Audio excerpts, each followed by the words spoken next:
Hello students, welcome to GATE Academy. Previous lecture में हम लोगों ने देखा problem based on coordinate system. ठीक है, आज हम लोग डिस्कस करने वाले हैं problem based on del operators. Next जो आपके पास फर्स्ट क्वेश्चन है, इसमें given a conservative field vector m equal to z cos xz plus y ax cap plus 2kx ay cap plus x cos xz az cap the value of k will be. ठीक है, तो इस type के questions आपका normally gate में आपको देखने को मिलता है कि इस टाइप से क्वेश्चंस रहेंगे जिसमें आपको कांस्टेंट की वैल्यू फाइंड आउट करना है और आपको दिया रहेगा कि कंजर्वेटिव फील्ड है। ठीक है, तो कंजर्वेटिव फील्ड का क्या मतलब होता है कि मैंने आपको बताया था कि डेल ऑपरेटर के जो इंपॉर्टेंट पॉइंट्स हम लोगों ने नोट किया था, जिसमें हम लोग कर्ल के बारे में बात किए थे। ठीक है, तो उसमें मैंने इंपॉर्टेंट पॉइंट्स में लिखा था कि curl of any vector is zero, then it is called conservative और इररोटेशनल फील्ड। ठीक है, कंजर्वेटिव और इररोटेशनल फील्ड। ठीक है, इररोटेशनल vector.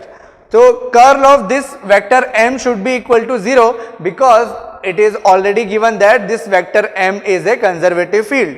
So we can write curl of this vector m will be 0.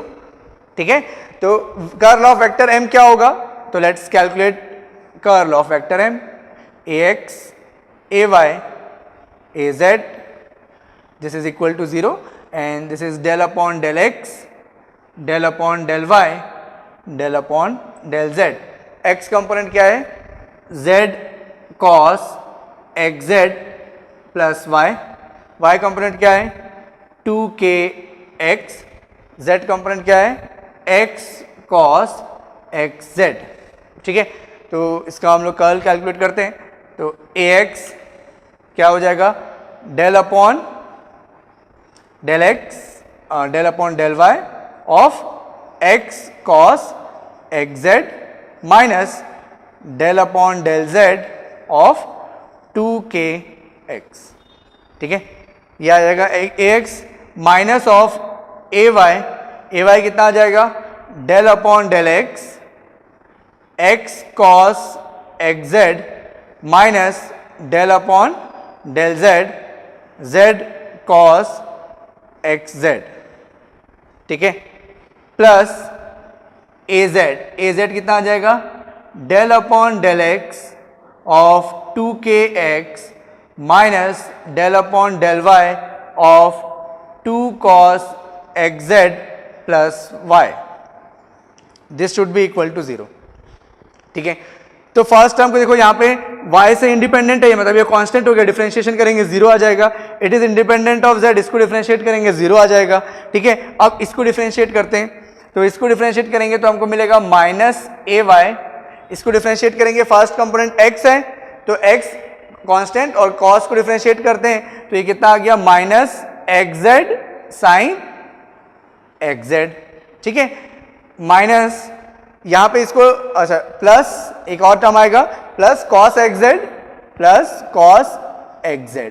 ठीक है, ये आ जाएगा और x का डिफरेंशिएशन 1 आ जाएगा। फिर माइनस साइन के साथ यहां पे z का डिफरेंशिएशन, z को एज इट इज रख के cos को डिफरेंशिएट करेंगे तो क्या आ जाएगा? माइनस xz माइनस साइन, तो ये कितना आ गया? Plus sign xz। ठीक है, और माइनस cos xz। ठीक है, तो ये भी आपका पूरा कैंसिल आउट हो जाएगा और कितना हो गया? 0 हो गया। प्लस az कैप कितना आ जाएगा? x के रिस्पेक्ट में इसको डिफरेंशिएट करेंगे कितना आएगा? 2k। ठीक, y के रिस्पेक्ट में इसको डिफरेंशिएट करेंगे तो ये तो कांस्टेंट है, 0 हो जाएगा। y के रिस्पेक्ट में इसको डिफरेंशिएट करेंगे कितना आ जाएगा? 1। तो ये कितना हो गया? 2k minus 1, this whole term is 0। ठीक है, ये और ये आपको कैंसिल हो गया, ये भी कैंसिल हो गया, तो ये भी 0 हो गया। तो सिर्फ ये कंपोनेंट आपके पास बच रहा है। इसका मतलब है कि 2k minus 1 equal to 0। So we will get k equal to 1/2। ठीक है, तो इस तरीके से आपका आंसर आ जाएगा k इक्वल टू 1/2। क्लियर? तो अगर आपको कंजर्वेटिव फील्ड या इररोटेशनल फील्ड दिया हुआ है, इसका मतलब है कि उस वेक्टर फील्ड का कर्ल क्या होगा? 0 होगा, और 0 के इक्वेट करके आप किसी भी कांस्टेंट की वैल्यू फाइंड आउट कर सकते हो। Clear? Now we have second question. Second question is a scalar field G equal to 1 plus 2x x square y plus xyz will be harmonic. ठीक है, यहां पे ध्यान दीजिएगा कि ये क्या दिया हुआ है? Harmonic at all the points for the vector of k equal to 0. Harmonic कब होता है? तो हार्मोनिक होता है जब Laplacian of any scalar equal to zero, तो del square g equal to zero होता है। ये कंडीशन है किसकी? हार्मोनिक होने की। तो मतलब आपको डबल डिफरेंशिएट करना है जी को, ठीक है। ये कौन से कोऑर्डिनेट सिस्टम में? कार्टेशियन कोऑर्डिनेट सिस्टम में। तो कार्टेशियन कोऑर्डिनेट सिस्टम में फॉर्मूला क्या होता है? Del square g upon del x square plus del square g upon del y square plus del square g upon del z square equal to zero, ठीक है।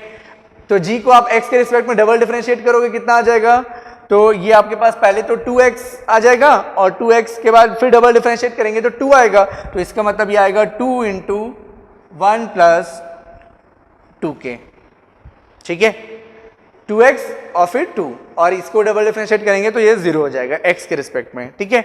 Plus y के respect में double differentiate करेंगे तो देखो y का order यहाँ पे 1 है, तो डबल डिफरेंशिएट करेंगे तो क्या होगा? ऑब्वियसली 0 होगा। फर्स्ट टाइम डिफरेंशिएट करोगे तो कुछ ना कुछ टर्म आएगा, लेकिन जब सेकंड टाइम डिफरेंशिएट करोगे तो ये इंडिपेंडेंट ऑफ y हो जाएगा, तो वो क्या हो जाएगा? उसका डिफरेंशिएशन 0 हो जाएगा, ठीक है।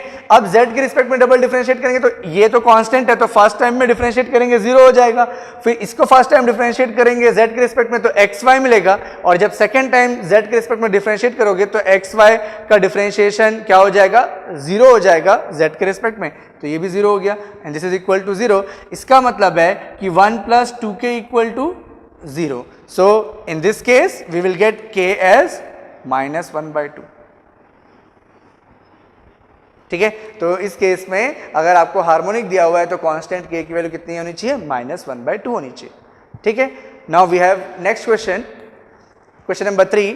ए vector field is given as vector a equal to x plus 4z ax cap plus 2x minus 3y az cap plus 4x minus 3y minus cz az cap. The value of c for which vector a will be solenoid, ठीक है।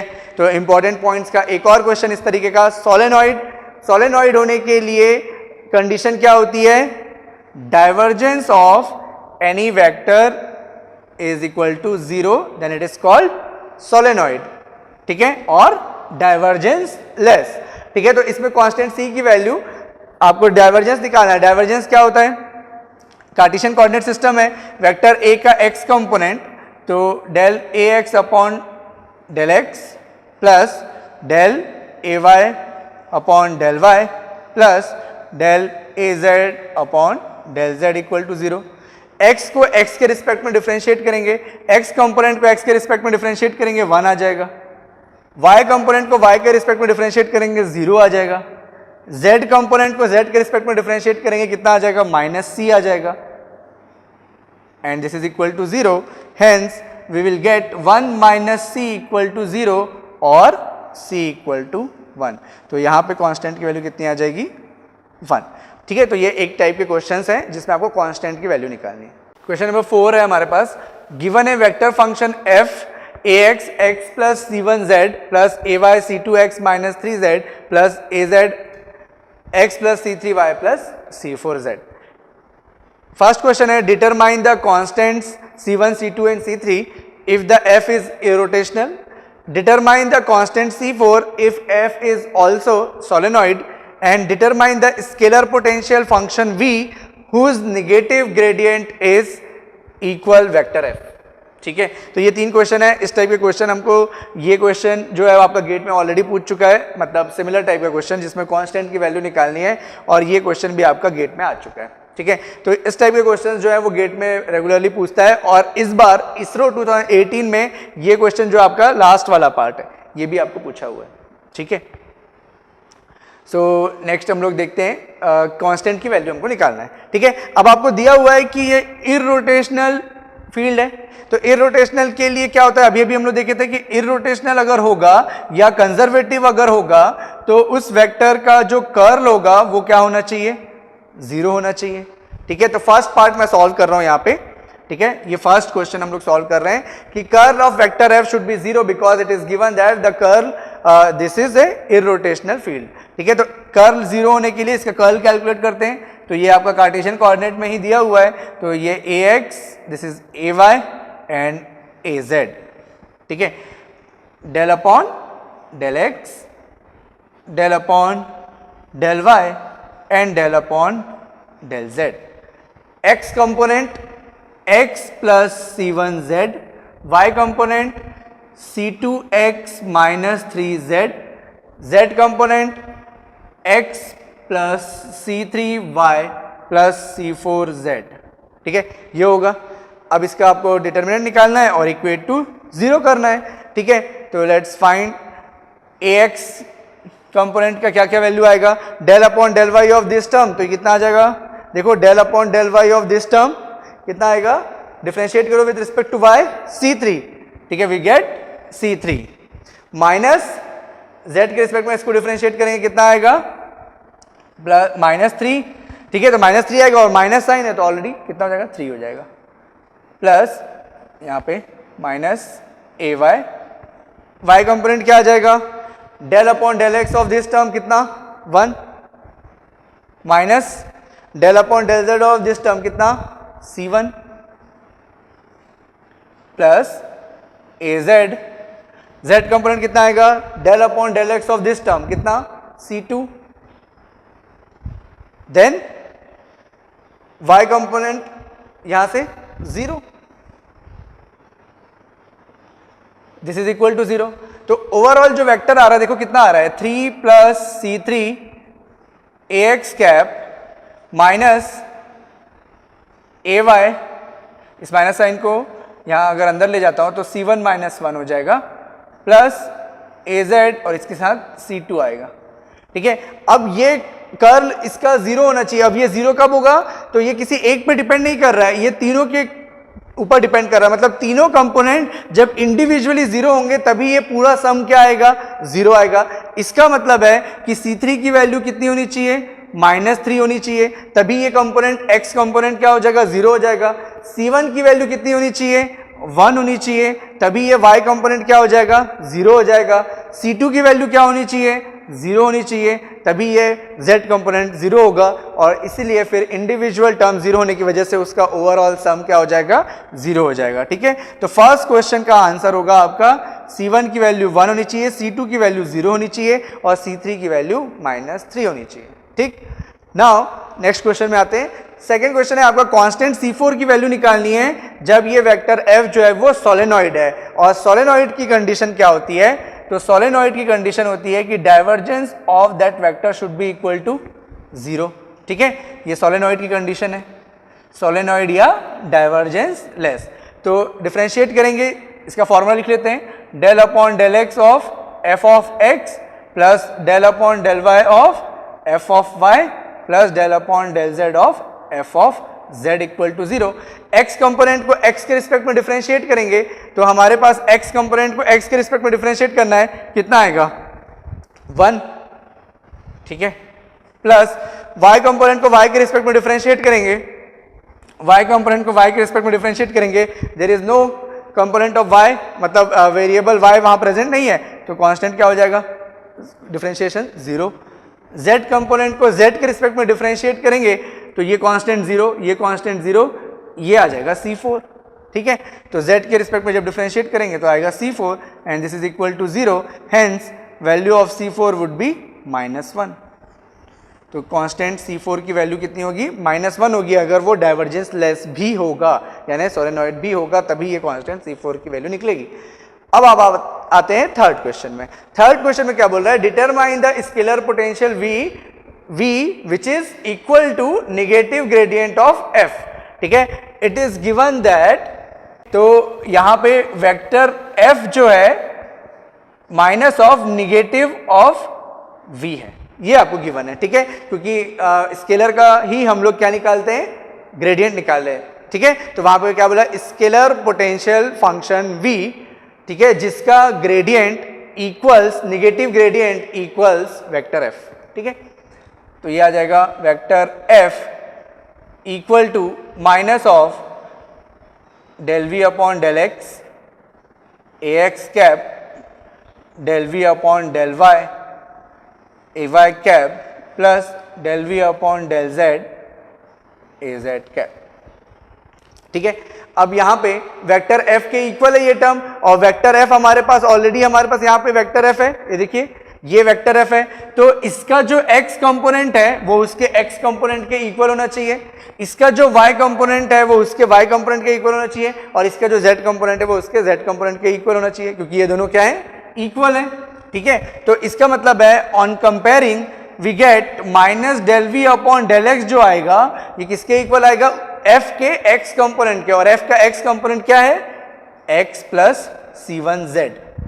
ठीक है, x plus c1z, where value of c1 is, value of c1 यहां पे आप निकाल चुके हो, वैल्यू ऑफ c1 इज 1, तो value of c1 is 1, so this is x plus z।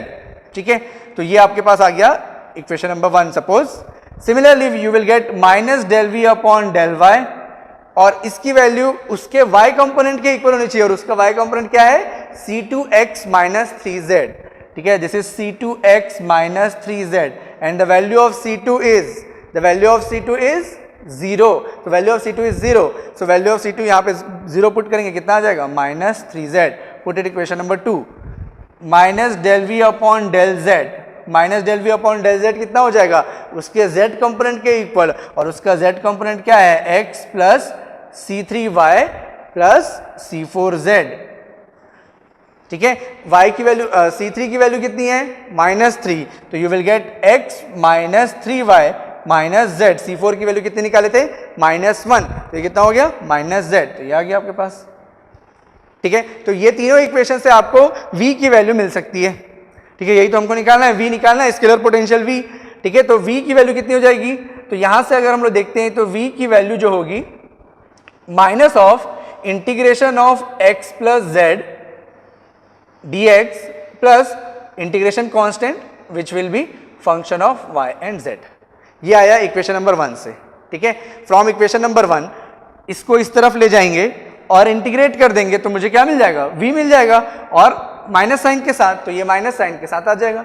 ठीक है, इसको इंटीग्रेट कर दो, कितना आएगा ये, minus x square by 2 plus x Z. ठीक है, और इसको अगर ये कांस्टेंट, ठीक है, similarly v from equation number 2 कितना आ जाएगा, माइनस माइनस कैंसिल हो गया, तो इंटीग्रेशन 3z dy कितना हो जाएगा, ये 3yz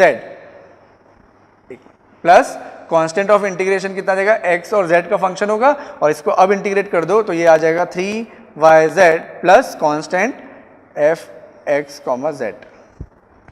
ठीक है, नाउ इक्वेशन नंबर 3 से v की वैल्यू कितनी आ जाएगी, इसको डिफरेंशिएट कर दो, माइनस सॉरी इंटीग्रेट कर दो, माइनस साइन के साथ इसको इंटीग्रेट करेंगे, कितना आएगा ये x minus 3y minus z, किसके रिस्पेक्ट में डिफरेंट इंटीग्रेट होगा, z के रिस्पेक्ट में। ठीक है, plus constant of integration y and x के फॉर्म में मिलेगा। ठीक है, क्योंकि z के रिस्पेक्ट में इंटीग्रेट कर रहे हैं तो कांस्टेंट ऑफ इंटीग्रेशन क्या होगा, x और y होगा। अब इसको इंटीग्रेट करो तो माइनस xz आएगा, इसको इंटीग्रेट करो प्लस 3yz आएगा, इसको इंटीग्रेट करो कितना आएगा, प्लस z स्क्वायर बाई 2 आएगा। ठीक है, function of y and x। ठीक है, अब हमारे पास ये इक्वेशन है v का, यहाँ पे हमको एक इक्वेशन मिला v का, और ये इक्वेशन मिल रहा है। ठीक है, तो अब हमारे पास वैल्यू कितनी आएगी। ठीक है, तो v को मैं क्या लिख सकता हूँ, देखो यहाँ पे फाइनल आंसर कितना होगा, अब इसमें कांस्टेंट ऑफ इंटीग्रेशन तभी निकलेगा जब आपको या तो बाउंड्री कंडीशन दी हो या तो इनफाइनाइट में उसकी वैल्यू गिवन हो, तो इसमें हम लोग ये कांस्टेंट की वैल्यू नहीं निकाल सकते। ठीक है, तो इसको हम लोग इग्नोर कर सकते हैं।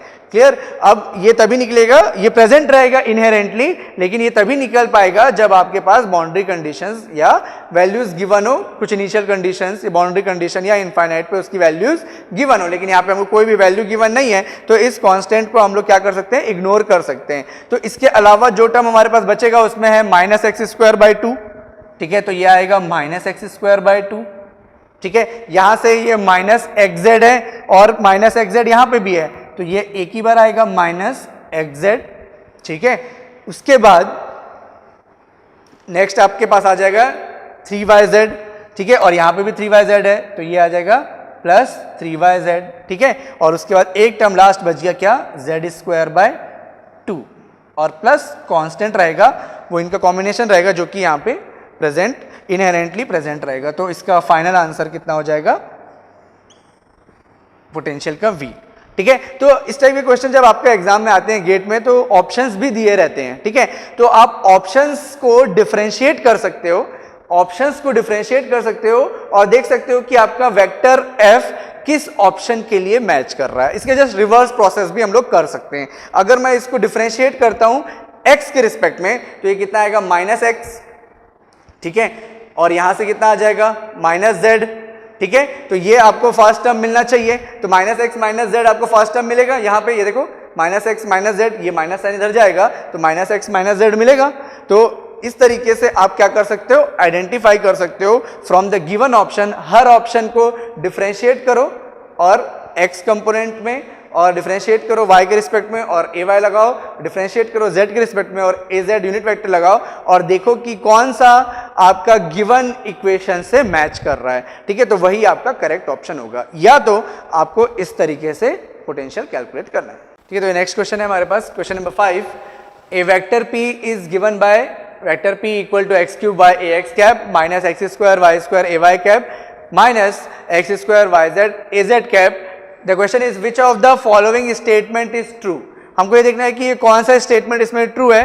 तो क्वेश्चन है, ऑप्शन है आपके पास, p is solenoid but not irrotational, p is irrotational but not solenoid, p is neither solenoid nor irrotational, p is both solenoid and irrotational. मतलब क्लियर है क्वेश्चन है। आपको प्रीवियस आप 4 क्वेश्चन अगर आप बहुत अच्छे से समझ चुके हो तो ये क्वेश्चन आप खुद से अटेम्प्ट कर सकते हो और सिर्फ आपको आंसर इसमें से वेरीफाई करना है। ठीक है, सोलेनॉइड की कंडीशन आपको पता है, इरोटेशनल की कंडीशन आपको पता है, बस ये हमको चेक करना है कि ये आपका सोलेनॉइड है कि नहीं है, इरोटेशनल है कि नहीं है।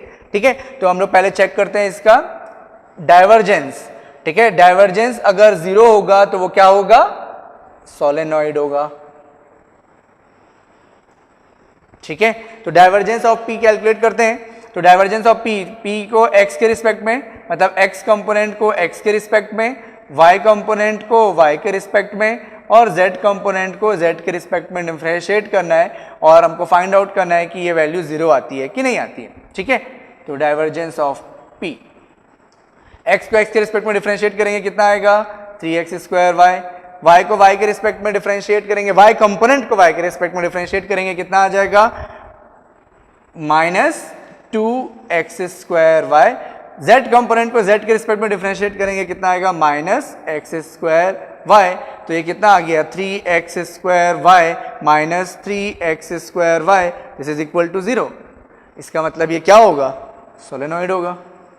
ठीक है, तो ये क्या हो जाएगा, सोलेनॉइडल हो जाएगा। ठीक है, अब इरोटेशनल चेक करना है, तो इरोटेशनल चेक करने के लिए कर्ल ऑफ p 0 आना चाहिए, तो ये क्या होगा, इरोटेशनल हो जाएगा। ठीक है, तो कर्ल ऑफ p कैलकुलेट करते हैं। तो curl of p is ax cap ay cap az cap del upon del x del upon del y del upon del z। x component x³ y component -x² y², z component -x² yz।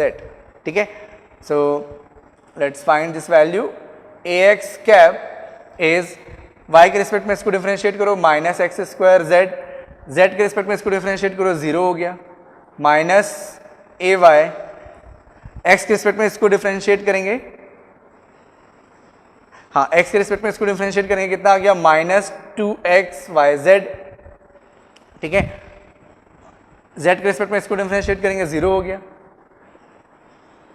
फिर z component लिखना है, तो x के respect में इसको differentiate करेंगे कितना आ जाएगा, -2x y² और y के रिस्पेक्ट में इसको डिफरेंशिएट करेंगे कितना आ जाएगा, -x³।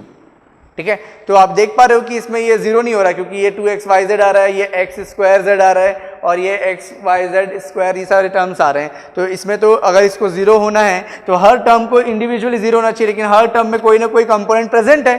ठीक है, तो इसका मतलब है कि इसकी वैल्यू क्या आ रही है, नॉट इक्वल टू 0 आ रही है। ठीक है, सो इसीलिए ये क्या हो जाएगा, इट इज नॉट इरोटेशनल।